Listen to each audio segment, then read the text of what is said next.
परम सच्चिदानंद घन प्रभु स्वयं शास्त्रों में विधान करते हैं कि आप ऐसे आचरण करोगे तो आप प्रसन्न रहोगे, आपकी आयु बढ़ेगी, आप परलोक में आनंद का उपभोग करोगे। आप ऐसे आचरण निषेधात्मक करोगे तो आपकी आयु नष्ट होगी, आप परलोक में दंड के भागी बनेंगे, आप सदैव अशांत और क्लेशित रहेंगे। तो आज चर्चा इस बात की करते हैं कि किन आचरणों से आयु बढ़ती है, किन आचरणों से आयु का नाश होता है। ऐसे कौन से आचरण हैं जिनको हम करके अपनी आयु को नष्ट कर देते हैं, अकाल मृत्यु को प्राप्त हो जाते हैं, भयंकर अशांति दुख आदि प्राप्त होता है। कौन से ऐसे आचरण हैं जिनके करने से हमारी आयु बढ़ती है, हमें सुख शांति की प्राप्ति होती है। ये नास्तिका निष्क्रियाश्च गुरु शास्त्राभिलंघिनः अधर्मज्ञा दुराचारास्ते भवन्ति गतायुषः।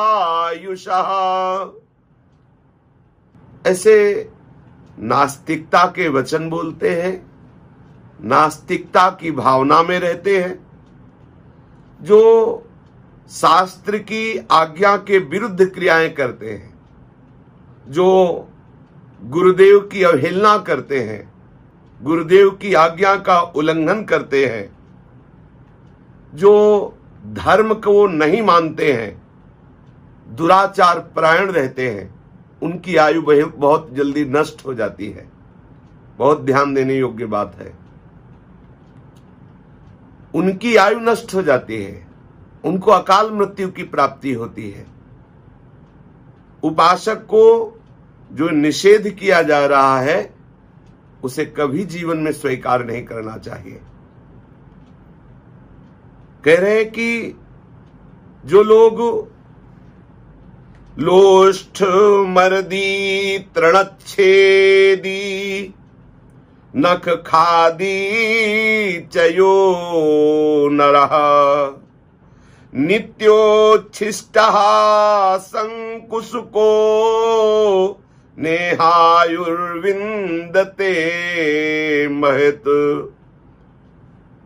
कुछ लोग ऐसे होते हैं जिनका स्वभाव होता है दांत से तिनका चबाना, कपड़ा चबाना, अपने नाखूनों को चबाना। बैठ गए, तिनका तोड़ रहे हैं, कुछ भी फाड़ रहे हैं, किसी का भी जूठा अनूठा बासी ऐसा अपवित्र आहार पा रहे हैं। चंचल स्वभाव, चंचल चेष्टाएं, बैठे हैं पैर हिला रहे हैं।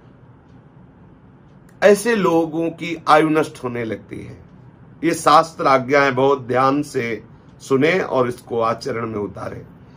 नाखून चबाना, तिनके चबाना, कपड़ा मुंह में लेकर के ऐसे चबाना, बैठे बैठे तिनके तोड़ना, हाथ पैर चंचल करना, डेले फोड़ना, चलते हुए ऐसे लात मारते हुए डेलों पर चलना, ये ऐसी उद्दंडता से हमारी आयु क्षीण होती है।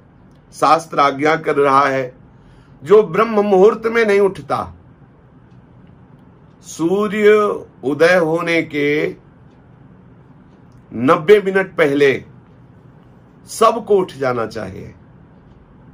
सूर्य उदय होने के 90 मिनट पहले उठ करके शौच स्नान आदि करके हमें कुछ समय तक ईश्वर आराधना, भगवत आराधना, देव आराधना ये जरूर करना चाहिए। इससे हमारी आयु वृद्धि होती है। जो प्रातःकालीन वेला पर उठते हैं, उठ करके शौच स्नान करके देवाराधन, इष्टाराधन, भगवद आराधन ऐसा करते हैं, जो संध्या काल में प्रातः, मध्याह्न, सायं हरि आराधन करते हैं, देव आराधन करते हैं, संध्योपासना करते हैं, गायत्री आदि जप करते हैं, देवताओं को नमस्कार करते हैं, गुरुजनों को नमस्कार करते हैं, उनकी आयु बढ़ती है। और जो संध्या काल में अशुभ आचरण करते हैं, इसके विरुद्ध आचरण करते हैं, सोते रहते हैं, संध्या काल में भोजन करते हैं, संध्या काल में मैथुन करते हैं, संध्या काल में सोते रहते हैं, उनकी आयु क्षीण हो जाती है। बहुत सावधानी पूर्वक हमें जीवन व्यतीत करना है। शास्त्र आज्ञा कर रहा है कि जो सायंकाल में शयन करता है, संध्या काल में प्रातः मध्याह्न सायं, इस संध्या काल में शयन करता है, भोजन करता है, मैथुन करता है, व्यर्थ का भाषण, व्यर्थ की चेष्टाएं करता है, उसकी आयु नष्ट हो जाती है।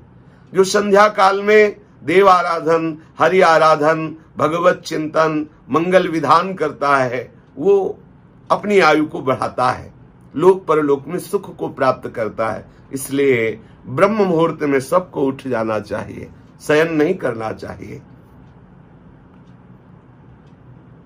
जो ग्रहण के समय में, मध्याह्न के समय में ग्रहण पड़ रहा है और आप सूर्य की तरफ देख रहे हैं, ठीक मध्याह्न का समय सूर्य की तरफ देख रहे हैं, आप सूर्य की तरफ खड़े होकर लघुशंका कर रहे हैं या सूर्य की तरफ लघुशंका कर रहे हैं, सूर्य की तरफ थूक रहे हैं, इससे आपकी आयु नष्ट हो जाएगी। यदि कोई काम भाव से पीड़ित हो करके परदारान गंतव्या सर्ववर्णे सुकर्हिचित नहीं दृश्मनायुष्यम लोके किंचन विद्यते यादृशं पुरुषस्येह परदारोपसेवनम यावन्तो रोमकूपाः स्युः स्त्रीणां गात्रेषु निर्मिताः। जो पुरुष काम भाव से व्याकुल हो करके किसी भी वर्ण की स्त्री के साथ भोग करता है, छल करके भोग करता है, जबरदस्ती बलात्कार की भावना से युक्त होकर, ऐसा तो यहां शास्त्र कहता है कि उसकी आयु नष्ट हो जाती है। जो पराई स्त्री का भोग करते हैं, अन्य वर्ण की स्त्रियों से भोग करते हैं, जो जबरदस्ती ऐसे भावना से भोग करते हैं, उनके आयु का नाश हो जाता है। और कह रहे हैं कि जो ऐसे स्वभाव वाला है कि दूसरी स्त्रियों को काम भाव से देखता ही रहता है, दूसरी माताओं बहनों की तरफ, किसी की भी तरफ दृष्टि करे, वो दोष भावना का चिंतन, दोष भावना से दर्शन, काम भाव, तो बोले स्त्री के शरीर में जितने रोमकूप हैं उतने वर्षों तक वो नरक भोगता है।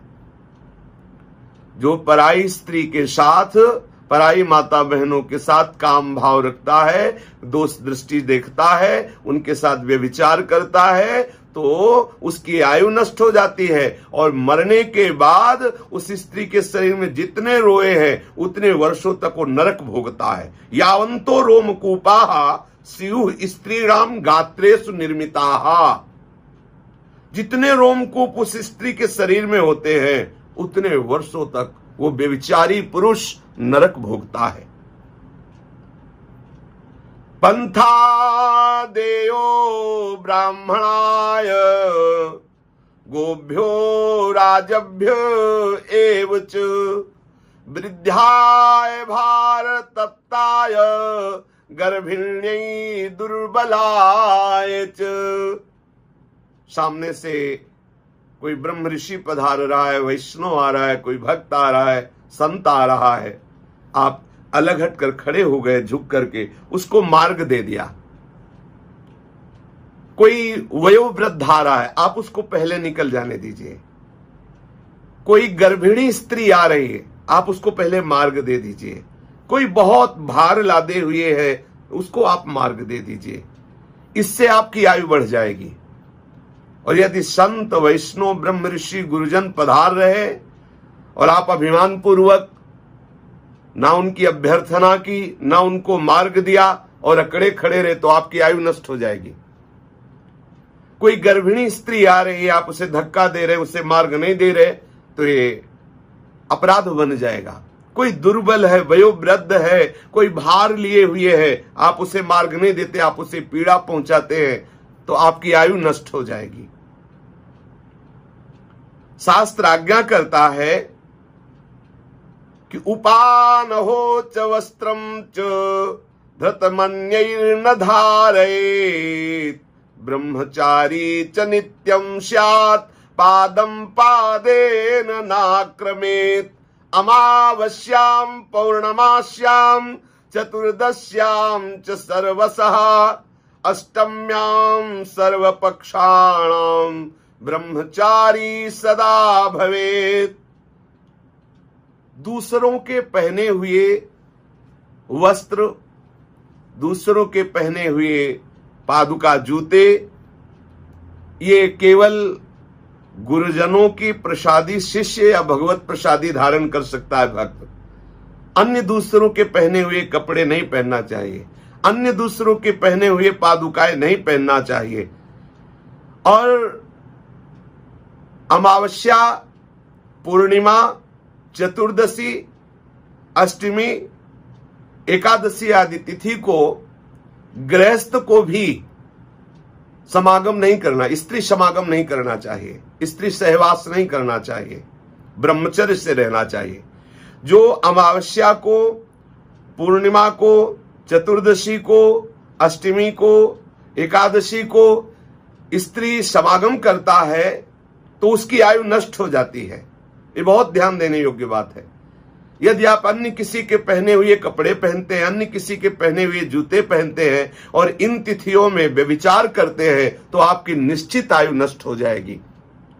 इसलिए इन तिथियों में ब्रह्मचर्य रहें, गुरु या इष्ट की प्रसादी वस्त्र धारण करें।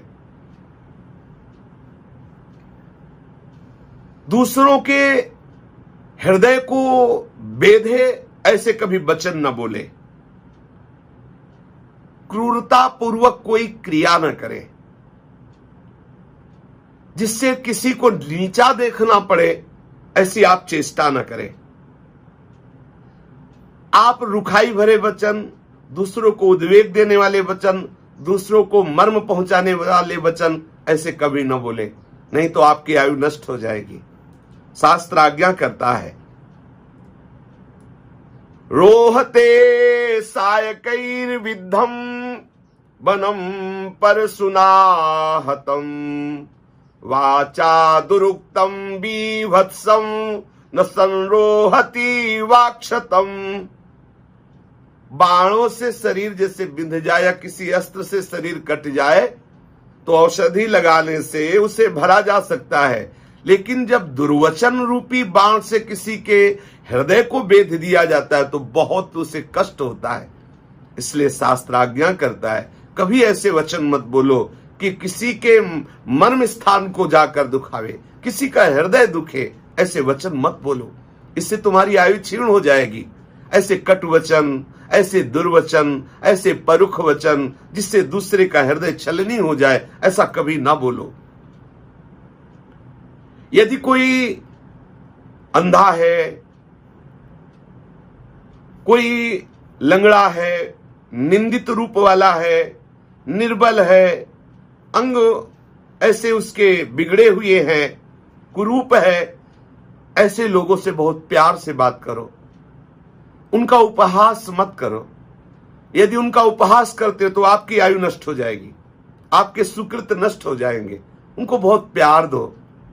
उनके ऐसे कर्म जो उनको ऐसा रूप मिला, ऐसा अंग विहीन हुए, ऐसा कष्टप्रद जीवन मिला, आपको नहीं बोलना, उनका उपहास नहीं करना, उनको ऐसे वचनों से, ऐसी क्रियाओं से हमें नहीं दुख पहुंचाना जिससे उनको हृदय में बहुत दुख लगे कि हाय मैं ऐसा हूं, देखो ये ऐसा उपहास करते हैं। उससे आपकी आयु नष्ट हो जाएगी। दूसरों के दोष देखने के लिए शास्त्र निषेध करता है। पिता अपने पुत्र के दोष देख सकता है, गुरु अपने शिष्य के दोष देख करके उसे निर्दोष बनाने के लिए दंड देता है। परस्य दंडम नोद्यच्छेत् क्रुद्धो नैनम निपातेत् अन्यत्र पुत्रा शिष्याश्च शिक्षार्थम ताडनम स्मृतम। पिता अपने पुत्र के दोष देख करके उसे शासन में लेता है और उसको पवित्र बनाता है। गुरु अपने शिष्य के दोष देख करके उसे शासन में लेता है और उसे पवित्र बनाता है। अन्य को शास्त्र आज्ञा करता है कि आप पर दोष दर्शन न करें।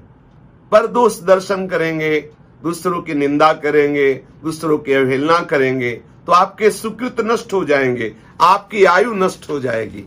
शास्त्र आज्ञा करता है कृत्वा मूत्र पुरीशेतु रथ्यामाक्रम्य वा पुनः पाद प्रक्षालनम कुर्यात् स्वाध्याये भोजने तथा।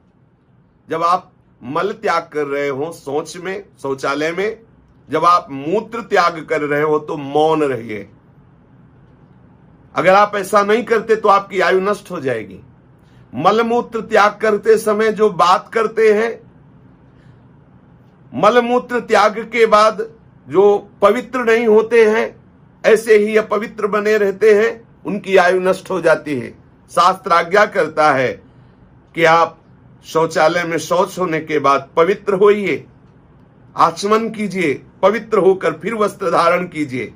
लघुशंका गए हैं तो आप पवित्र होइए, हाथ धोइए, आचमन कीजिए और शौच लघुशंका के समय मौन रहिए। जब आप भोजन पा रहे हो तो मौन भगवत स्मरण करते हुए भोजन पाइए। हाथ पैर धो करके, मुख धोकर, पवित्र होकर भोजन पाने के लिए बैठिए। भोजन को प्रभु को अर्पित करके, प्रभु का स्मरण करते हुए, एक एक कवल प्रभु का स्मरण करते हुए पाइए। यदि आप ऐसा नहीं करते, भोजन पाते समय गलत चिंतन करते हैं, गंदी बातें सोचते हैं, तो 24 घंटे के लिए आपकी मानसिकता बिगाड़ देगा वो भोजन। भोजन पाते समय बहुत सावधान रहना चाहिए। हाथ पैर धो, ऐसा नहीं जूते पहने हुए आप अपवित्र ऐसे, तभी तो बुद्धि भ्रष्ट होती जा रही, आयु क्षीण होती जा रही, शरीर रोगों से ग्रसित होते जा रहे हैं। शास्त्र आज्ञा का पालन कीजिए। शौच लघुशंका अर्थात मलमूत्र त्याग के समय मौन रहिए, मलमूत्र त्याग के बाद पवित्र होइए, आचमन कीजिए। जब आप भोजन पाने जाएं तो हाथ पैर मुख धो करके भगवत चिंतन करते हुए भोजन पाए, नहीं तो आपकी आयु क्षीण हो जाएगी। शास्त्र आज्ञा कर रहा है कि जो सूर्योदय होने के पहले तक सोते रहते हैं, भाई सूर्योदय हुआ और उसके आप शयन कर रहे हैं, पहले उठ करके आप स्नान शौच आदि नहीं कर रहे हैं, तो आपको इस बात का प्रायश्चित करना चाहिए। उपवास, आज हम भोजन नहीं पाएंगे, उपवास करेंगे, क्योंकि आज ब्रह्म मुहूर्त में हम सोते रहे, हमारे द्वारा भगवत आराधना। सोचो इतना अपराध है। जो लोग 8 बजे तक 10 बजे तक सोते रहते हैं तो उनकी आयु क्षीण होती है, उनकी बुद्धि मलिन होती, विषयाशक्ति बढ़ती, शरीर अस्वस्थ हो जाएगा। आप निश्चित विश्वास मानिए, ये भगवान की वाणी, शास्त्र आज्ञा है। शास्त्र आज्ञा करता है कि आप बिना स्नान किए देव मंदिर में जाना, बिना स्नान किए आप जो देव कार्य हैं उनको करना, ये सब नहीं।